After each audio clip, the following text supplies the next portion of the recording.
चल चल शुभू चल. काय रे उठवत नाहीये तुला शुभू.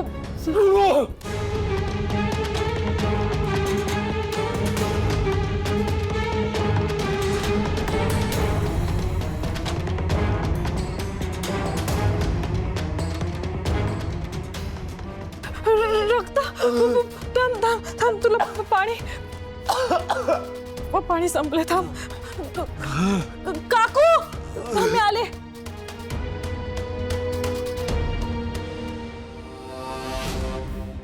काकू काकू प्लीज बाहेर या ना. शुभूला बरं नाही वाटत आहे. त्याला आता रक्ताची उलटी झाली.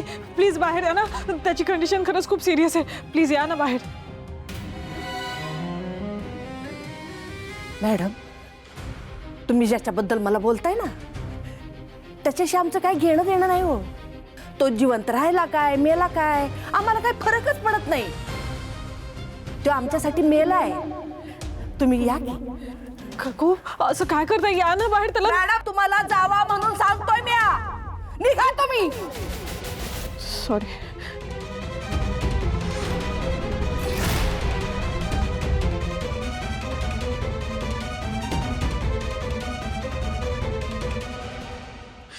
शुभू थांब थांब. हा मी डॉक्टरांना बोलवते. थांब थांब.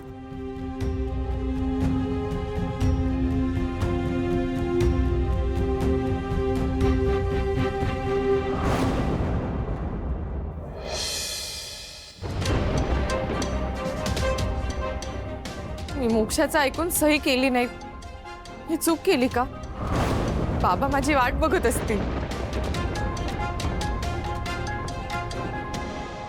ताई साहेबांनी निरोप पाठवलाय. ते सही केले पेपर्स घेऊन तुम्हाला लवकर खाली बोलवलं. ठीक आहे.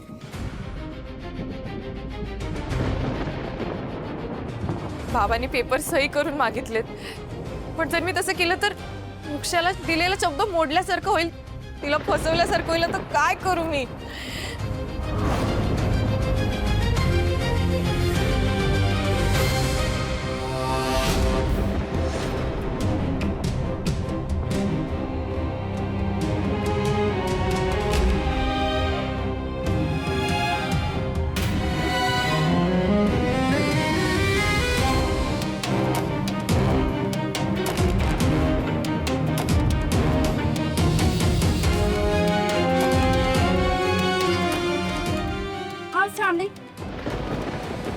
मोक्षा काकू मी तुला उद्यापर्यंत थांबायला सांगितलं होतं ना.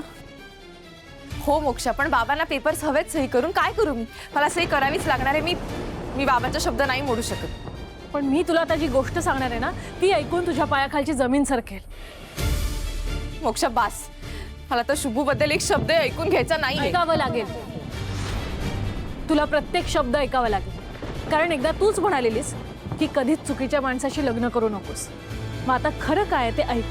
बरं ठीक आहे, पण जे बोलायचं ते स्पष्ट बोल मोक्षा. तो शुभू ज्याची सख्खी बहीण लग्न अगोदरच प्रेग्नेंट आहे.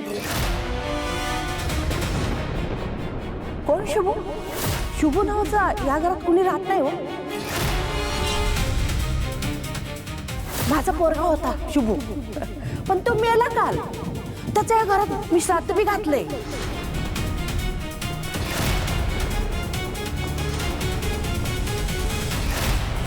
काय? होय. आणि स्वीटीच्या सांगण्यावरून इंद्रनीलने सानिकाशी लग्न करायला नकार दिला. कारण शुभूने तुझ्याशी लग्न केलं. तुला कळतंय का शुभूने केवढा मोठा त्याग केलाय तुझ्यासाठी? आणि तुला त्याला डिवोर्स द्यायचाय, गुन्हेगार ठरवायचाय. मोक्षा तू हे काय सांगतेस? हे सगळं जर खरं असेल तर? हो खरं आहे.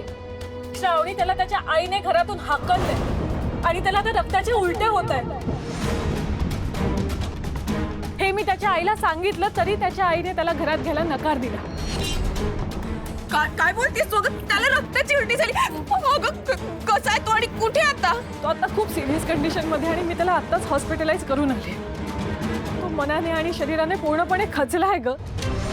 शुभूने तुला लहानपणापासून प्रत्येक संकटात तुझी साथ दिली आणि आता जेव्हा त्याला तुझी सगळ्यात जास्त गरज आहे तेव्हा तू स्वतःची पाठ करून त्याला नाकारणार आहेस? मोक्षा पण बाबांचं काय? मी त्यांना दिलेला शब्द कसा काय मोडू? श्रावणी, आता बाबा बाबा करणं बास कर. तुझा बाबांवर किती जीव आहे हे सगळ्यांनाच माहिती आहे. अगं पण तुझं काय?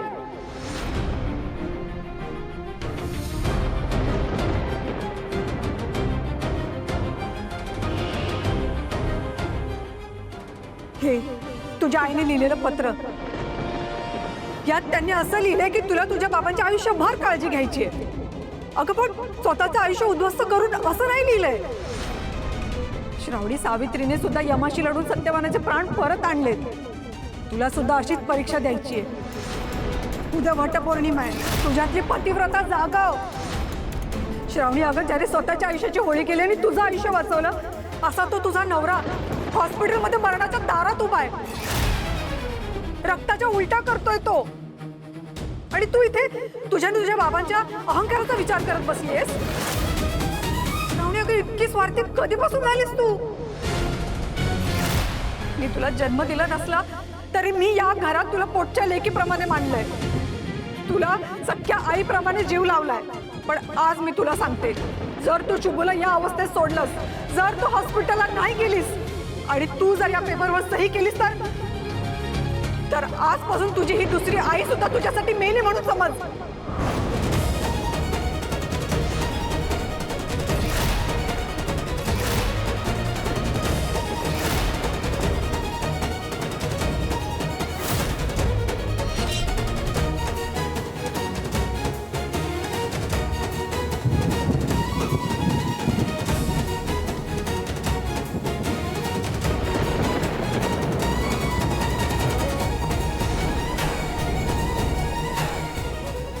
काय ग, कसला विचार करतेयस?